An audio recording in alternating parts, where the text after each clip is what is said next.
Okay, good morning, or afternoon, or evening, whenever it is that you're watching this video. We're going to launch into our first lesson on circular motion and gravitation. So, just kind of to take a look at what we're going through. Circular motion, again, motion in a circle, which which sounds like it could be easy, but it's different than a lot of the stuff that we've talked about already. We're going to look at why things move inward, or why things move in a circle. Look at things like what that have an inward net force. Talk about concepts like speed, radius, period, how mass is involved with circular motion, which leads us, believe it or not, directly to gravitation. And so, your experience with gravity is things fall to the earth, but what happens when we bring them sufficiently far away from the Earth or sufficiently far away from some other object that has mass? What does it look like for two objects to fall around each other, like our moon and the Earth, for example? Believe it or not, the moon is falling around our planet, and we'll look at what that means. We'll look at the law of universal gravitation, and then we're gonna loop back to gravitational potential energy, which is not just equal to mgh. So there's a lot going on here in this chapter. We're going to take concepts that you're familiar with already, and we're going to completely spin them on their heads. So, kinematics of circular motion. So first of all, I lead off here with a question. Is it possible for an object to have a constant speed and yet still be accelerating? This is a question that we kind of dealt with, actually maybe even fully dealt with, back when we were looking at kinematics. The answer is yes.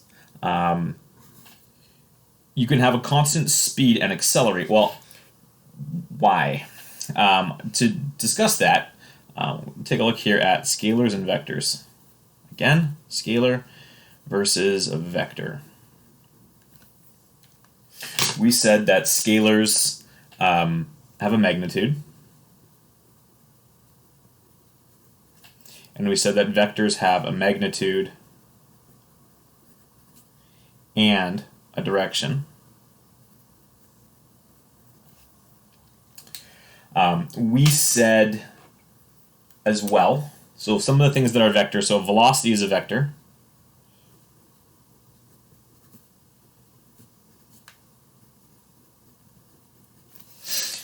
So the magnitude of velocity we generally call we generally call speed, and then it's going to have some sort of direction.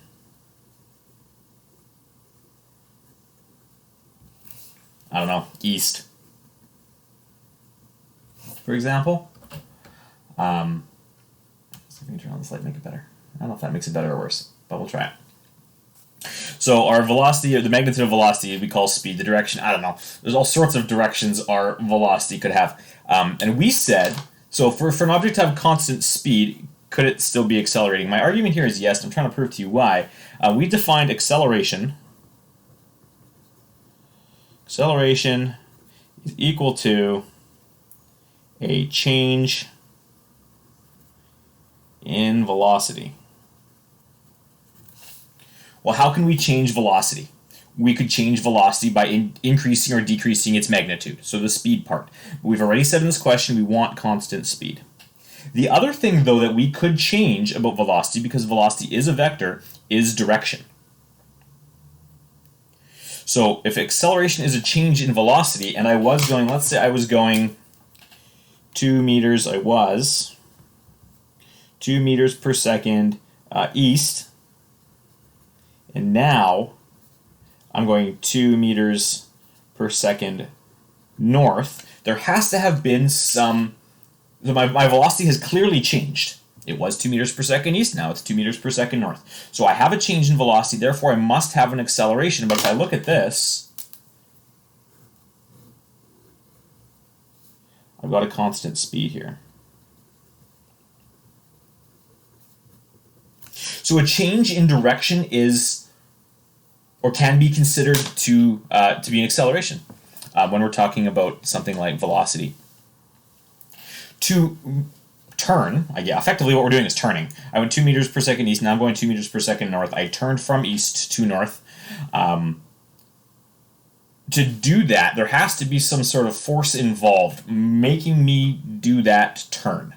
But what if it's not from east to north? What if I'm moving in a circle? What if I was going this way, and then I'm going this way, and I'm going this way, and I'm going this way? As I go around the circle, my velocity could remain the same, or my speed could remain the same. I'm going around the circle at the same rate.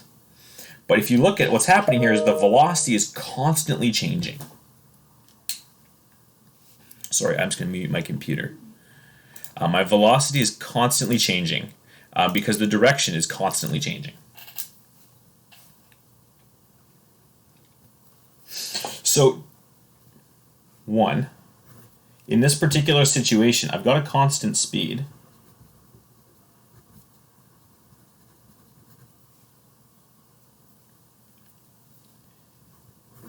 Two, I've got a constantly changing direction. So how is this thing actually accelerating? If we consider, so this is I'll call this my initial velocity. I'll take a look at this as my final velocity. We're going to get into this a little bit more on the next page here.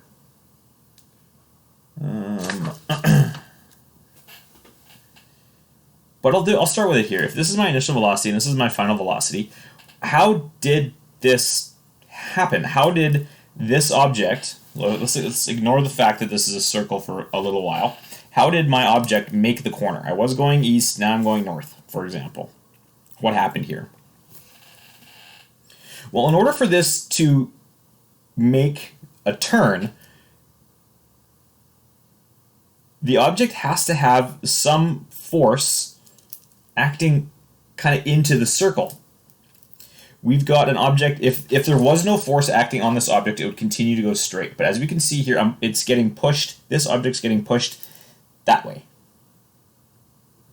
Everywhere along here, in order to continue its way around this path. So in order for this object to make its way around the circle at a constant speed, constantly changing direction, what needs to happen is there has to be a constant inward force. And the implication for that constant inward force is that there has to be a constant inward acceleration. And this could be, I'm hoping this is familiar to you guys in the concept of, or even something like a bucket on a string. I don't know I don't know what kind of childhood you guys led, but I'm hoping everyone in the summer had a chance to swing a bucket full of water around. And the idea is that, in that particular sense, for the object to continue going in the circle, you've got a rope in the middle that you're kind of pulling in, and the thing's whipping around the outside. I think intuitively, we understand this, but as soon as we start putting concepts like talking about force and acceleration to it, we start to muddy the water a little bit. But this is all I'm trying to show you here, is that for the object to have constant speed and a constantly changing direction, there has to be a constant inward force, which implies a constant inward acceleration. We've already looked at this particular formula, v final equals v initial plus a times t. This gives us a acceleration formula. So an acceleration is the final velocity minus the initial velocity divided by the change in time. And so if we go and look on the next page here, we're going to do, this is a vector, these are vectors, we're going to review subtraction of vectors. So I'm going to keep going here. So on a very small scale, let's say my two objects or my one object is in an initial state and a final state really close together. We can figure out what the acceleration is, causing it to go from here to here by subtracting their initial velocity. So if we remember, acceleration is equal to a change in velocity divided by how long that takes, or a change in time. Well, this is change in velocity is v final minus v initial. We're going to review subtraction of vectors. Subtraction of vectors is the same thing as adding the negative of a vector, and so adding a negative of a vector means I flip it. The negative just means it's going in the opposite direction. So I'm going to take my v final, and I'm going to add to it the negative of my initial velocity. So from the tip of this guy here, I'm going to take this guy and I'm going to flip him around.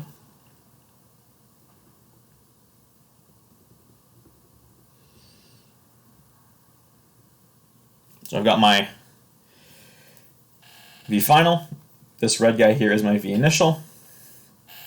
I don't actually think it's quite long enough, but no, maybe a little bit longer. There we go. And so if I look at what that does, v final minus v initial gives me this vector here. And if I take, so that's going to be my change in velocity there. Now all I need to do is divide that by how long this takes, and I've got my acceleration. And so the implication here is this. Whenever we have an object moving in a circular path, we say that velocity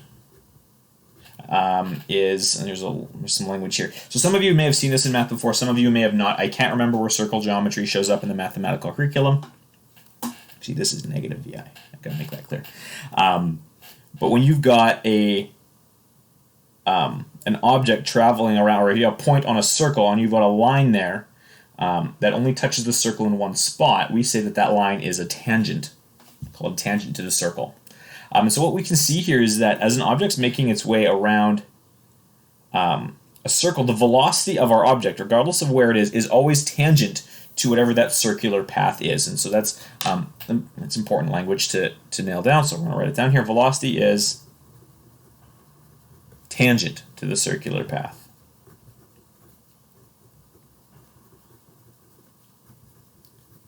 And that's important to recognize, because what that implies is that at any point, if the inward force or the inward acceleration stopped existing, what would happen? So if I've got an object moving in a circle here, let's say this object was moving in a circle, loop, loop, loop, loop, loop, loop, loop, loop, loop, and then for some reason, I don't know, maybe the ball's right here, and there was a rope, but now the rope has snapped. What's the direction of this ball going to be? Now, all of a sudden, that inward force no longer exists. So which way is the object going to go? Well, if velocity is tangential to the circular path, at every point along the path, as soon as that inward acceleration stops being there, the ball is going to continue, or the object is going to continue on whatever path it was originally. So what that means is, as soon as that rope snaps, or in the way the question's worded, it's a ball on a frictionless tabletop rolled on a circular track. As soon as it reaches that point where the track no longer exists, or there was a rope swinging an object and the rope snaps, what's going to happen? Well, this thing's going to go, it's going to go straight from that point. It's not going to continue to curve. And again, for some people this is obvious, and for some students this is substantially less obvious. But this is connected to a whole bunch of different rather important concepts here. So let's keep going with some of these conceptual things, talking about circular motion. So you guys generally experience, if you're here in a car, the way you experience turning seems to be like you're getting pushed. Like if I push the opposite way the car is going. So I don't know if you guys have experienced this. You're turning, or you're driving straight, and you make a hard left-hand turn.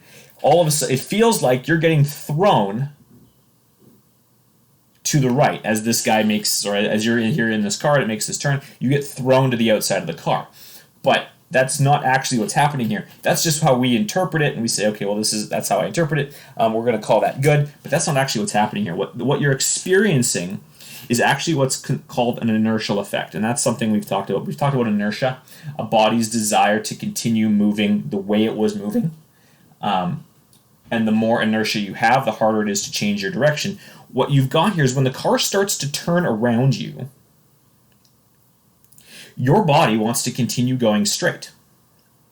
So as the car makes its way around, your head wants to, or your body wants to continue going on that straight line here. So if you're not wearing a seatbelt, for example, and this is super abrupt, like you make this turn really, really quickly, all of a sudden you can see here this person, or whatever this is, wants to continue going straight while the car wants to make that corner.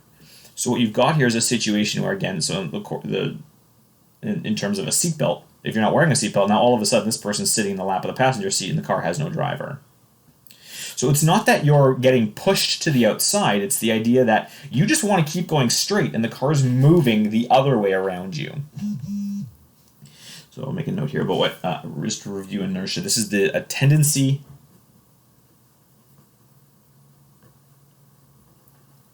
for an object to remain in motion.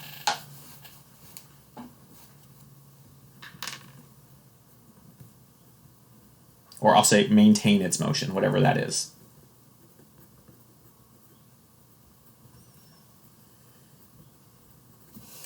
And so as the car makes its way around the corner, the car has an inward acceleration, but you don't necessarily have that same acceleration. So you want to continue to go straight here as the car makes its way around. The only thing in the case of you driving, the seatbelt holding you to the seat is what's going to drag you around this corner. From the point of view of the driver inside the car, this straight line, the straight line motion here is outside the passenger door.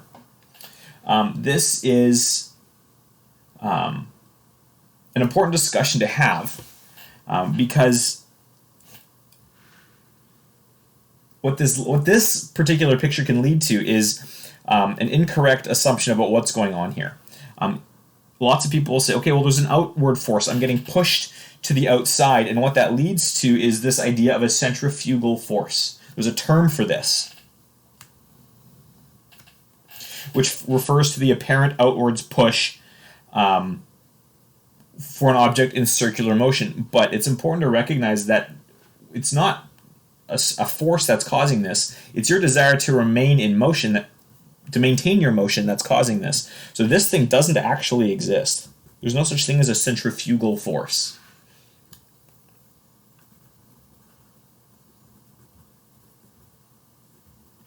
Even though the phenomenon does seem to.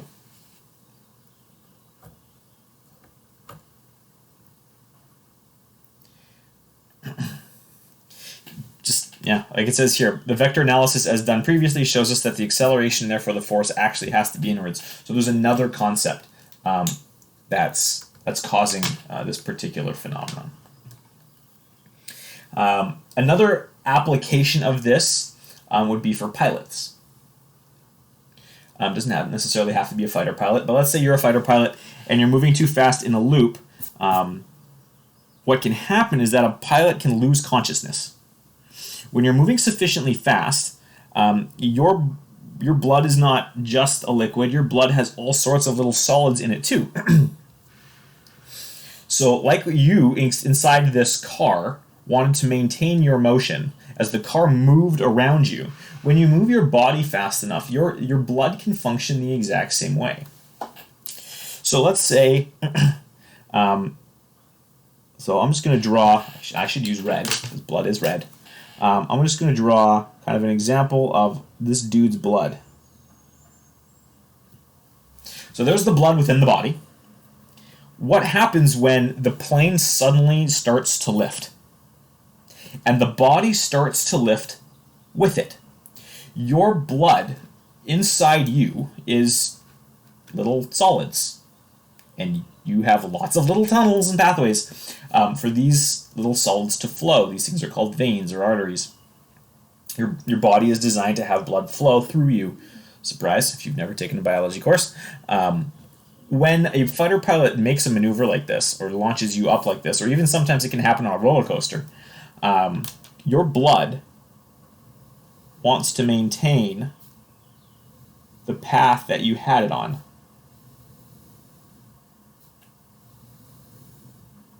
And obviously, this isn't going to necessarily be possible. So what ends up happening? Because you've got the bottom of the plane forcing all of you up. I'm going to use a different color here just to kind of emphasize this. I'm going to start using blue. What ends up happening here is that as the plane starts to lift, I mean, the bottom of your feet and your butt are what's going to feel that lift first. You start to rise up here. And so eventually your blood is going to catch on and is going to make the turn with you. But if you can see what's happening here, it starts to stack up in the lower parts of you. As the blood in your head wants to continue going straight, as you rise up around it, your blood's just going to leave your head. And so what's actually happening here, the cause of the... Sorry, I'll say it this way. As the blood wants to keep going straight, it starts to actually pool in your feet and legs and in your torso as it wants to make... Your blood has inertia, and so you actually start... losing blood around your brain as it starts to pool in other places, causing you to lose consciousness. So I'll put it in here, I'll write it down what I've just said. At sufficiently high speeds,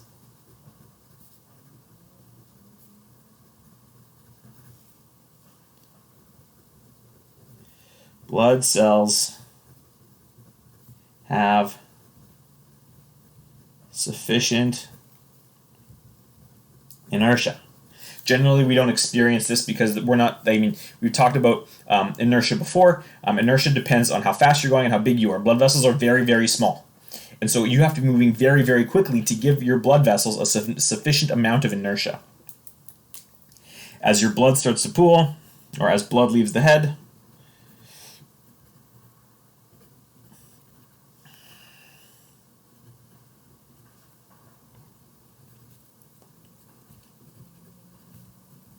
do you pass out? Oh, sorry. Let's a little bit.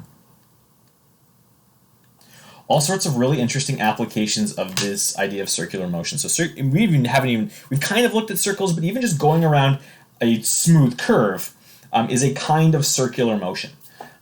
You just don't necessarily go all the way around the circle.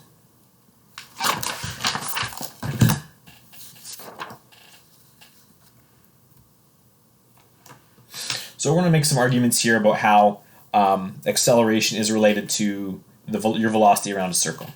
So to this point, we've shown that an object moving in a circle is accelerating and the direction of the acceleration is in. Hoping you guys are convinced of that now.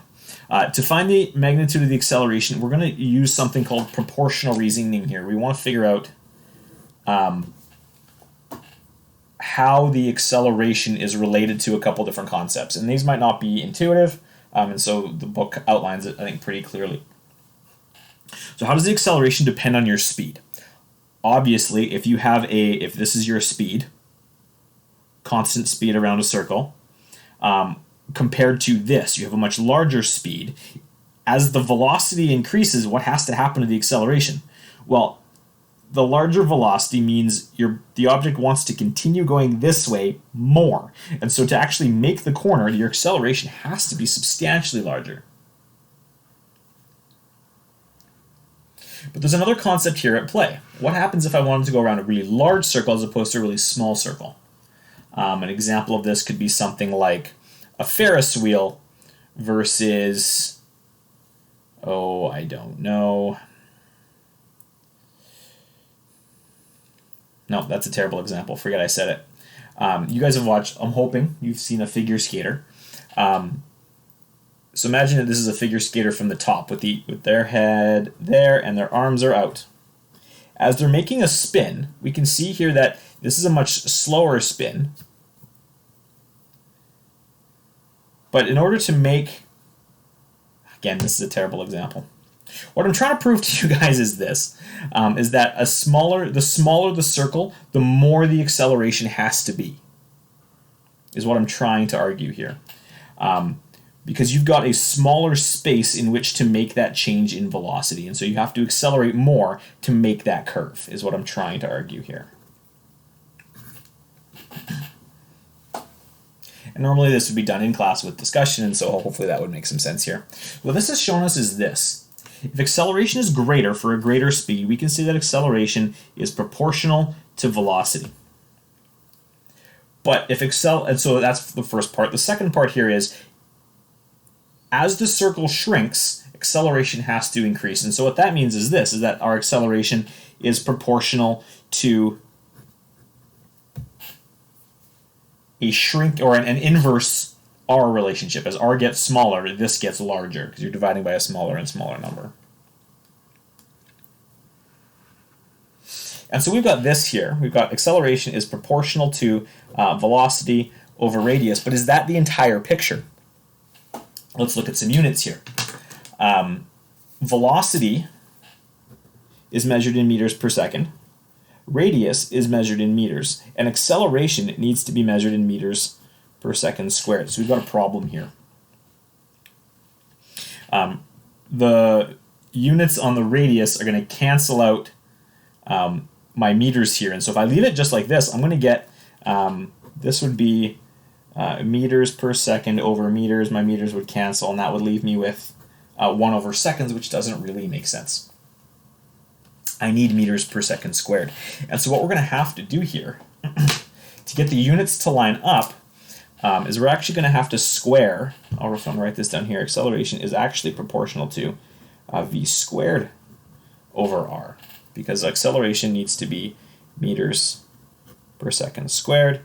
My velocity squared is going to give me meters squared per second squared, and my radius is going to give me meters. And what that's going to do here is going to give me a meters squared per second squared per meter, and that meter is going to cancel out with that meter, and I'm going to get meters per second squared, which is the relationship that we want. And I wouldn't expect you guys to necessarily come up with that to follow this line of logic, to come up with that yourself. This is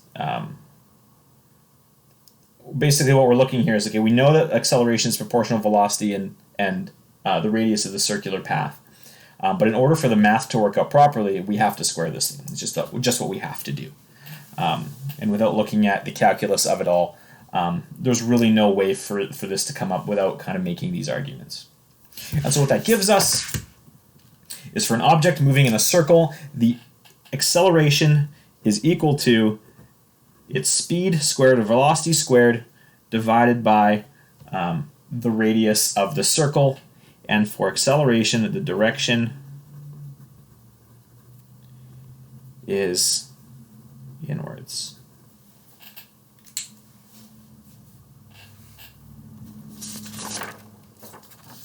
So I'm going to pause it here real quick. I've actually got a brief meeting to go to, and I will pick this up here in a moment. Okay, so I'm back to this.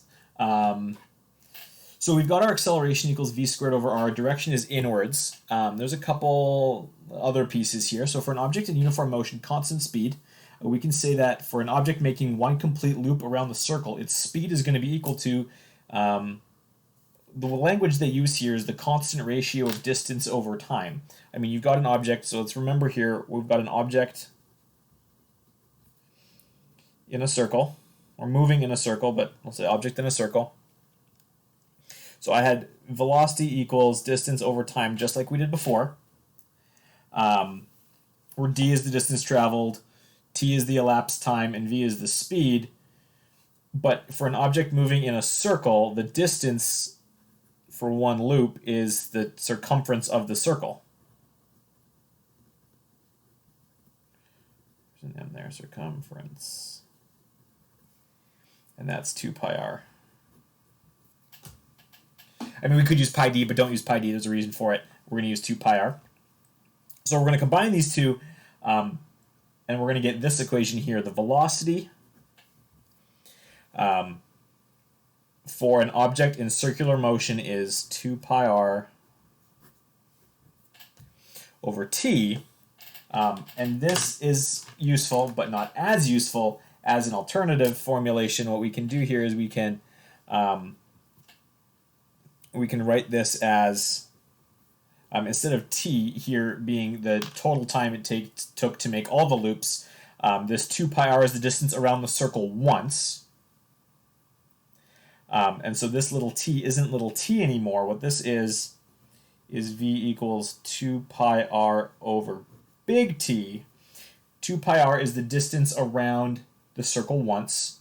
And so we have a name for that amount of time. So I'm just going to draw something over here. So one loop, d equals 2 pi r. And t is called, the t for one loop is called the period. And we use big T for that. This idea of period is, it's used in anything that happens again and again and again and again. The period of something is the time for one cycle, so it could be a record spinning, or the tides ebbing and flowing, or how many times you're going around a Ferris wheel. The time for one loop or one occurrence, one cycle, is called a period. We use big T. And again, it is a length of time, so it is measured in seconds. There is another concept connected to this that you may have seen in math, depending on whether you are in 11 or 12 or IB, or what mathematical education you've got up to this point. There's a concept connected to period that we call frequency. Period is the time per cycle, and frequency is the cycles per time. So how many cycles occur in a given period of time, that's the frequency. We have a name for frequency. It's called Hertz, named after a German guy. That was his last name. So if we look at the formulations here, T equals seconds per cycle. How long does it take for the object to do something once, or for one thing to happen? And frequency, little f, is the how many cycles you get per second. And when we got time and time, we're using, time is always in seconds here in physics. So these two are inverses of each other. So you've got T equals the number of seconds for one event. You've got f, little f, the frequency is the number of events per second. In 1 second. So there's a relationship here now. T equals 1 over f, and f equals 1 over t. And it's going to be useful up here, so I'm going to go back to this form. I'm going to use a different color, go back to here. We have a formulation here where period, we can multiply by t, divide by v. So the period is 2 pi r over v. That's going to be the amount of time for one loop, and it's going to be something that's going to be useful here for upcoming. So we've got period, and we've got frequency. Frequency is measured in cycles per second, or hertz is that's what that is there. So I think I've got a couple examples here. Just one, and then give you guys some time to go look at some questions. So for an object moving in circular motion, we're told that this particular object is moving at 4 meters per second in uniform circular motion. It accelerates at 2 meters per second for 3 seconds. We want to find the final speed of the object and the distance traveled. So we've got a few things here. We know that it's moving at 4 meters per second. It accelerates at 2 meters per second squared for that length of time. So what's actually going on here?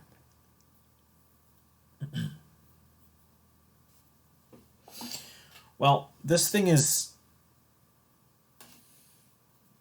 for an object in uniform circular motion,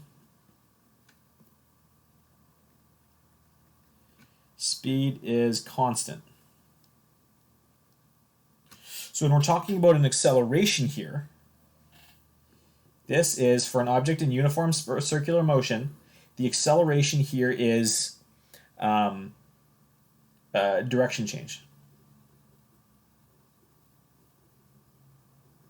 So the inward acceleration is 2 meters per second, so that doesn't actually change the magnitude of v. What it's going to it's changing the direction of v. So A, we want the final speed of the object. The final speed hasn't changed. The final speed is still 4 meters per second. That is, on uniform circular motion, speed is constant. The distance traveled, though,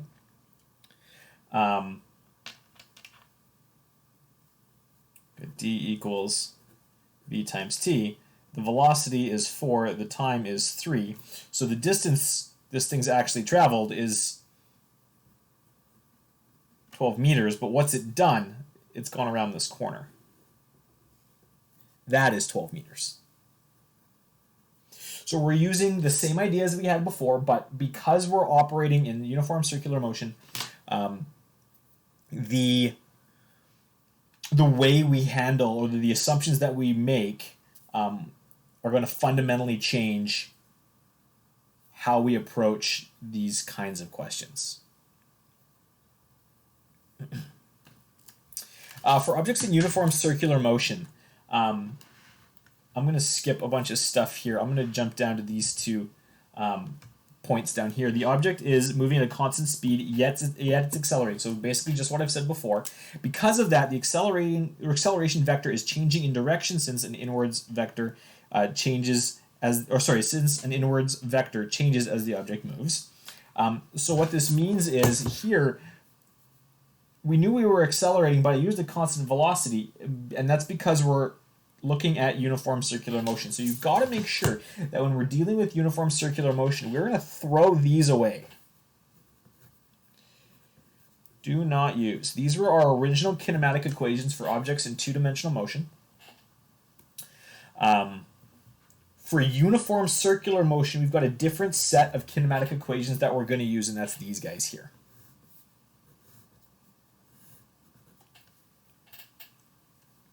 Where distance traveled is v times t, or an average velocity times a change in time. The v is 2 pi r over t. A equals v squared over r. So I want you guys to practice these things. You're going to play with them here. There's a whole bunch of questions that are connected to this chapter just because there's a lot of different stuff here. I want you to look at 1 to 3. It's gonna be weird how I write this out because you're doing a whole bunch in order, but you'll see why I'm doing that in a sec here. I want 1 to 3, 4 and 5, 6 and 7, 8 and 9. Okay, so here's why. Yes, I could have said 1 to 9. I didn't. These ones are calculation questions. These two are concept questions. These two are calculation questions again. These two are concept questions.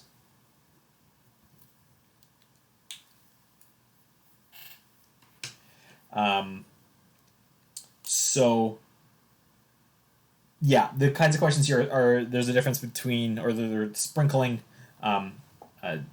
different kinds of questions throughout here. One of the things you're going to need here is this. For the moon orbiting the Earth, the period for that is 27.3 days. You're going to need that. But they give you the radius on the formula sheet, so which is on the inside front cover of the book, or on the formula sheet that hopefully you guys have. So that's information that you're going to need for this. For this particular question. So good luck. Email me if you've got any comments, questions, or concerns. Show up to my office hours. And I'm going to go record lesson 2.